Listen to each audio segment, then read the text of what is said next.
Hey, it's Russ, and this is the Infectious Groove music channel. Now, we just had a video come out the other day where Lauren was going on about her top 5 guitar players or guitar solos of all time. And I told you a bunch of times during that video, I had mine coming up on it. So hopefully you've got some more left that you can share with me on this, or you at least have some comments about what I'm going to share with you on this, because I think that there are some surprises in here. I think there's some things that you either haven't thought about in a while, or you would at least be surprised coming from me. But these are my top 5 favorite guitar solos of all time. In at number 5 is probably the one that I think would surprise people the most, is Whitesnake, the solo for Here I Go Again. Now, there's at least 3 different studio versions of this song. There's the one from the early 80s. There's the biggest version everyone knows from 1987. And then there's a second version from 1987 that's like a more poppy version of it. I'm talking about the one that you know, that's from the album Whitesnake, the self-titled album, with the keyboard intro. So it doesn't kick right in. It's just with the keyboard intro and the vocals over that. I know that's a wildly convoluted way to say it. And the lineage of the guitar players in the band is even crazier than the lineage of that song. But Adrian Vandenberg played the solo on the version that you know. And I think that is one of the most melodic, beautiful, well thought out solos. It's so quick. It doesn't labor the point. I think even the shredding that's in it at the end is like tastefully done. If you shook me awake in the middle of the night and said, what's one of your favorite guitar solos of all time? This was probably the thing that I would say before anything else. It comes in at number 5. And at number 4 is, I think probably the first guitar solo I ever heard in my life. And I thought it was super cool when I was a kid. Now, I've said many times on the channel, I want to be clear, I'm not a guitarist. I'm not a guitar player. I can barely play some guitar. So I'm not saying this from an informed standpoint. But the more that I learned about guitar, the cooler this guitar solo got. And that's Rock Around the Clock by Bill Haley and his Comets.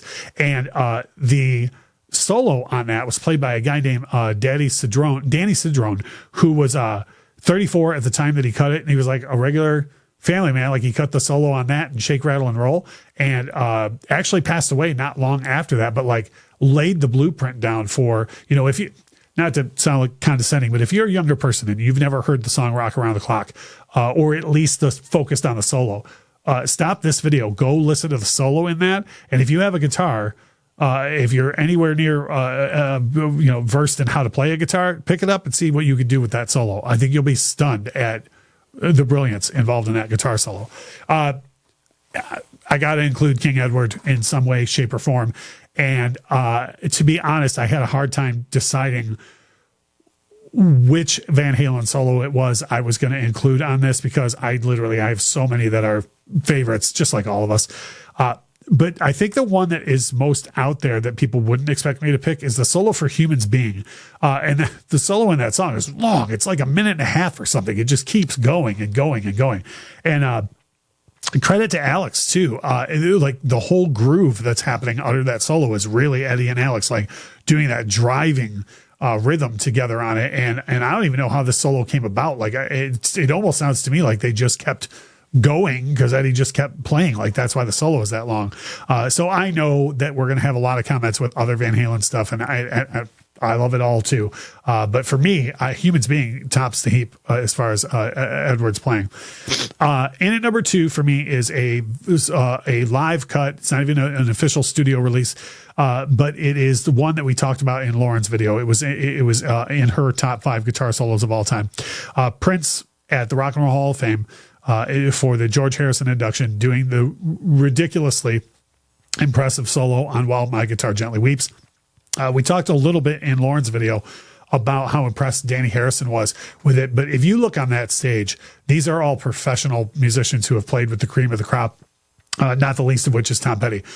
And when Prince really gets going, everyone on that stage is like, you never see this in professional musicians. These guys all have their eyes glued on Prince, not just us normal people in the crowd who, would be impressed by nearly anything Prince does. These are people who have seen everything done right in front of their faces, casually and professionally.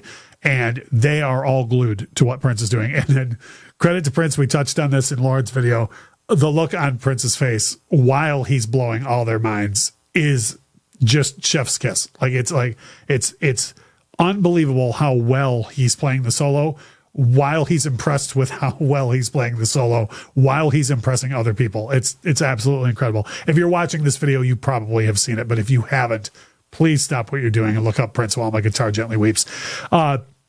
It at number one for me, and if you're a longtime viewer of the channel, you know where this is going, but Comfortably Numb by Pink Floyd, any version. It doesn't matter to me, any version at all. Well, I'm sorry, any version that Dave played on. There are other versions out there, like Roger Waters has played with other artists and whatnot playing the guitar, and there are some good renditions of it out there, but for one reason or another, David Gilmour's version is always fantastic, whether it's one you listen to from the studio version, Comfortably Numb, something from the Wall tour, from the Is There Anybody Out There album, the version on Delicate Sound of Thunder, the version on Pulse, the version on the 2 or 3 different Dave live records, any version. It's the reason why it ends up on so many best of lists. It's just one of the greatest things I've ever heard. It takes all of the emotion of the heavy lyrics from Roger and somehow works it out to where you can know what the song is about, in my opinion, without even really listening to the lyrics. Just knowing Dave, you could know that there's something highly emotional going on in that song. So those are my top 5 guitar solos of all time. It's really not even a rotating cast either. This is pretty much my 5 favorite solos all the time. But as we said with Lauren's video, please by all means drop a comment. Let me know what you think of my picks.